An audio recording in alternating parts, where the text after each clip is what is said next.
Apa hukumnya seorang ikhwan dan seorang akhwat saling chat dengan tujuan ta'aruf?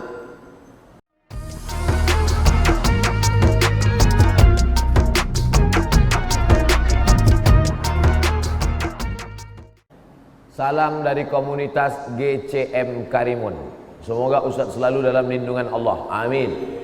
Apa hukumnya jika seorang itu melakukan maksiat tapi dia tahu bahwa maksiat itu haram, fasik? Mulutnya berkata asyhadu an la ilaha illallah wa asyhadu anna muhammadar rasulullah, tapi hatinya tidak berkata, maka dia munafik. Lain di bibir, lain di hati. Judul lagu. Ada lagunya tuh. Saya cuma di masjid aja segan. Kalau di tanah lapang saya nyanyikan. Lain di mulut, lain di hati, munafik. Orang yang berkata asyhadu an la ilaha illallah, asyhadu anna muhammadar rasulullah, tapi tidak mau beramal, maka dia fasik. Yudillu bihi katsira wa yahdi bihi katsira wa ma yudillu bihi illal fasiqin. Maka orang yang fasik itu disesatkan Allah Subhanahu wa taala. Sudah tahu itu haram, dibuatnya juga. Dibuatnya juga. Fasik, fasik, fasik, fasik, fasik. Jauh daripada hidayah Allah. Mudah-mudahan yang berbuat dosa selesai pengajian ini langsung mandi taubat. Balik dari sini mandi taubat. Mandi taubat itu macam mana Pak Ustaz? Macam mandi wajib. Mandi wajib itu macam mana Pak Ustaz? Hah? Tak tahu kau mandi wajib? Anak udah 5. Basah semua dari ujung rambut sampai ke ujung kaki. Kalau mandi wajib ni mana yang duluan basah Pak Ustaz? Terserahlah. Kalau kau salto kaki duluan. Salto apa pula kaki duluan? Kepala duluan. Boleh mandi wajib di kolam renang Pak Ustaz? Boleh. Di laut Pak Ustaz? Mantap. Pergi mandi taubat kau ke laut. Bukan cuma dosa hilang. Kalau sampai ke tengah kau hilang sekalian. Habis mandi taubat, solat sunat taubat. Usolli sunnatat taubat raka'ataini lillahi ta'ala. Habis itu banyak-banyak beristighfar. Wallahi demi Allah, inilah astaghfirullah rabbi wa atubu ilaih. Aku beristighfar dan bertaubat kepada Allah mi'ata marrah, 100 kali sehari semalam. Nabi yang dijamin masuk surga, taubatnya, istighfarnya 100 kali sehari semalam. Kita istighfar 3 kali. Halo?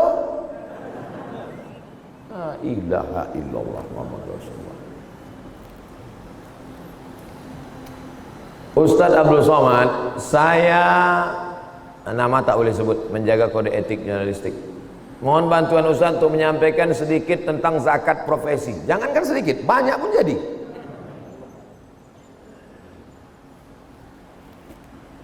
Zakat yang paling tinggi pendapatannya selama saya berceramah, penduduknya 175.000. Penduduknya 175.000.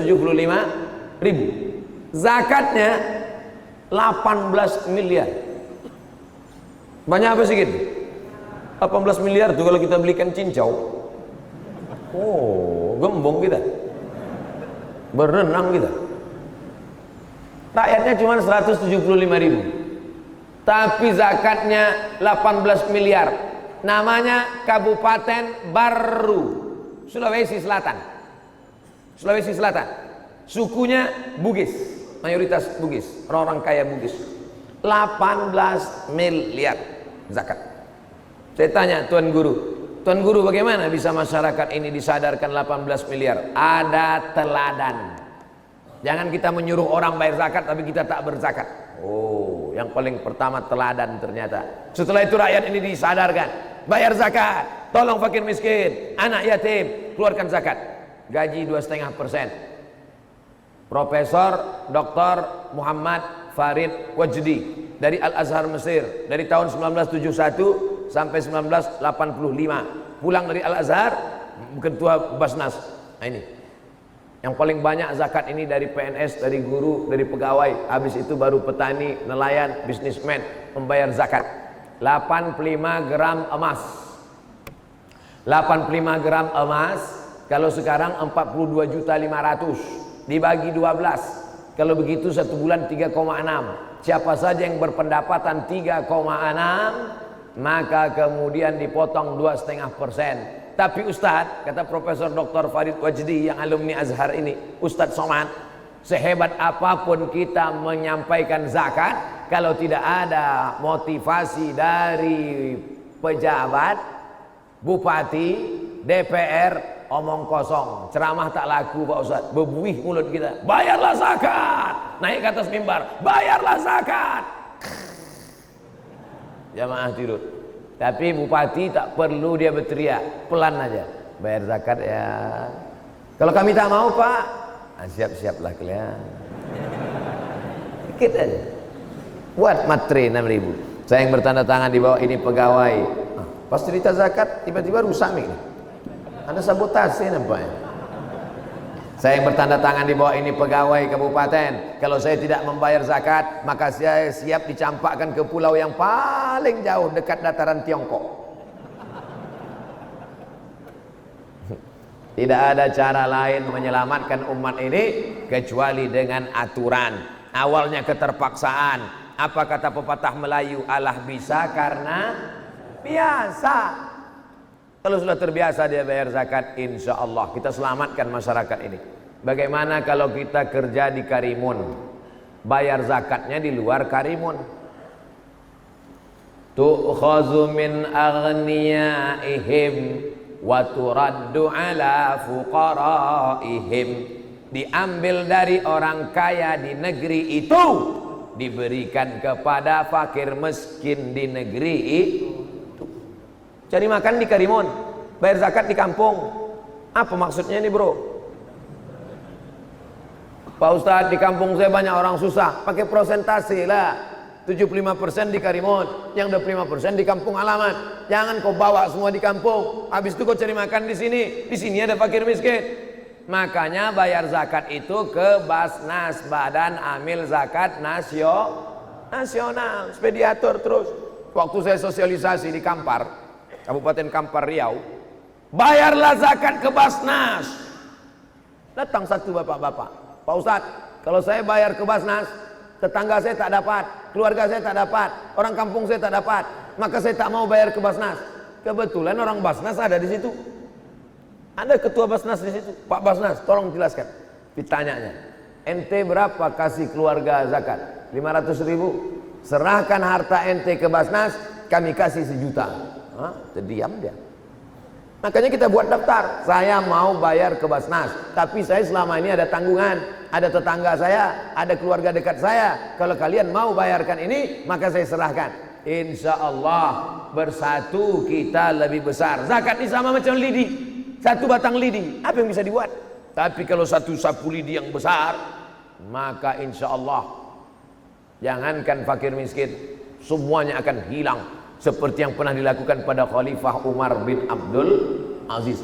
Siapa yang sanggup berjalan kaki dari Son'a, Yaman, ke Darul Bayda, Maroko, 8 negara, berjalan kaki dari Son'a, Yaman, ke Darul Bayda, Maghribi, dari Asia ke Afrika, takkan ada fakir miskin. Dengan apa? Dengan segenggam kekuasaan, Basnas ditopang dengan perda, peraturan daerah yang dibuat di PR, disupport oleh bupati, kepala daerah, alim ulama menebarkannya, men-share-nya melalui ceramah dan khutbah. Selamatlah negeri ini daripada kristenisasi, daripada rentenir, daripada riba. Kenapa? Tertolonglah dengan ekonomi umat dengan zakat. Apa hukumnya seorang ikhwan dan seorang akhwat saling chat dengan tujuan ta'aruf? Ta'aruf itu 4 orang. Ada laki-laki didampingi keluarga laki-laki, ada perempuan didampingi keluarga perempuan. Tak boleh berdua-duaan dengan tak mahram. Lalu kemudian ditanyanya, mau kau nikah sama dia? Ku tengok dulu mukanya ya Ustaz. Kemarin ku tengok waktu keluar dari masjid, waktu di Karimun itu putih. Rupanya matahari belum terbit. Tak jadilah Pak Ustaz. Batal. Pas dilihatnya cocok, sempurna, putihnya sesuai Pak Ustaz. Rupanya pas senyum gigi berkawat. Tak jadi, batal. Sesuai kata Nabi SAW, pandanglah wajahnya. Kenapa? Li'annahu ajdaru, karena itu lebih menguatkan hatimu untuk menikahinya.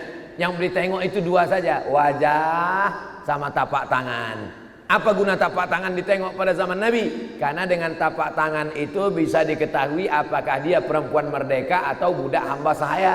Kalau hamba sahaya kasar tangannya, siap kau tidak menerimanya. Oleh sebab itu kalau sudah siap, istikharah, ma khaba man istakhara wa man alima man istasyara. Tidak akan sia-sia orang yang istikharah dan tidak akan menyesal orang yang mendengar pendapat orang lain. Fa idza azamta fatawakkal 'ala Allah. Bukan melalui chat berdua. Pertama tanya nama, lama-lama kirim foto, lama-lama entah apa-apa dia buat, lama-lama berjanji. 6 cara setan menggoda. Bagaimana yang pertama? Fanazratun, pandangan mata. Yang kedua, fasala fabtisamun, senyuman. Setelah menengok, senyum. Yang ketiga, fasalamun, say hello, hai. Yang keempat, fakalamun, apa kabar? Yang kelima, famau'idun, janjian. Yang keenam, faliqaun, pertemuan. Kalau sudah bertemu tak ada mahram, terjadi apa yang terjadi. Mudah-mudahan terpelihara anak-anak kita ini dari pergaulan bebas. Siapa yang mengontrolnya? Orang tua. Anak-anak muda ini nakal, tapi kenakalan orang tua juga luar biasa. Kalau datang anak muda pakai mobil, silakan bawa. Saya bawa ya Pak, bawa. Kami pulang jam 12 Pak, azan subuh pun tak bawa. Semoga Ustadz diberikan umur panjang yang berkah. Amin.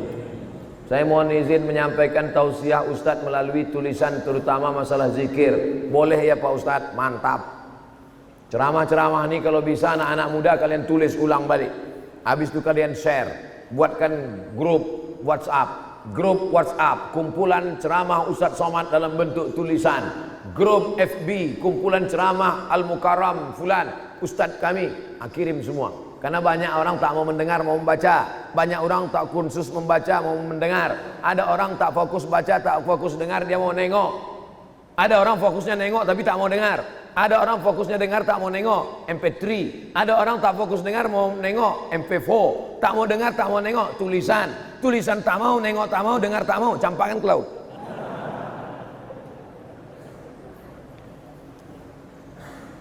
Saya simpan di deposito.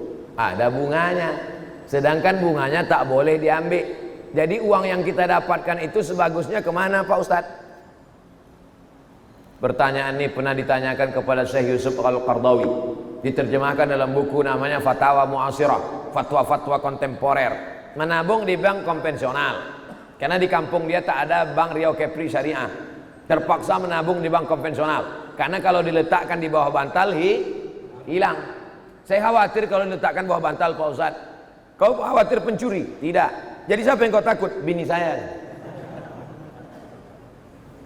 Bang, duit apa nih bang? Duit sial. Kenapa duit sial? Udah kusembunyikan kau dapat juga.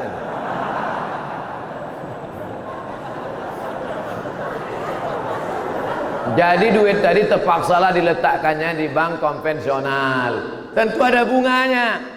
Apa hukum mengambil bunganya itu? Haram. Kalau begitu dicampakkan ke laut, tak boleh.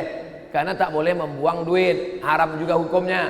Jadi bagaimana caranya? Kata Syekh Yusuf Qardawi, dipakai untuk masalih ammah, kemaslahatan umum. Apa itu? Masjid, fakir miskin, anak yatim, panti jompo, pondok pesantren. Tapi ada juga pondok pesantren yang tak mau menerima duit ini karena kata dia subhat. Di antaranya pondok pesantren tahfiz Quran Buya Yahya. Nah, itu dia kasih tahu, duit-duit yang dari bank jangan. Aku tak mau anak muridku ini gelap otaknya, tak bisa menghafal Quran, gelap dia. Asal ditengoknya Quran tuh gelap aja. Gara-gara makan subhat, makan Arab. Ini kata Syekh Yusuf Qardawi. Saya Abdul Somad, fakir ilmu, tak ada ilmu. Saya hanya menyampaikan fatwa-fatwa ulama saja. Saya baca, saya sampaikan. Saya dengar, saya sampaikan. Yang baik datang dari Allah, yang buruk dari hamba Allah yang dhaif. Mudah-mudahan kaji kita subuh ini mendapat ridha Allah Subhanahu wa taala. Amin ya rabbal alamin. Ala hazihi niyah wa kulli niyatin salihah. Al-Fatihah.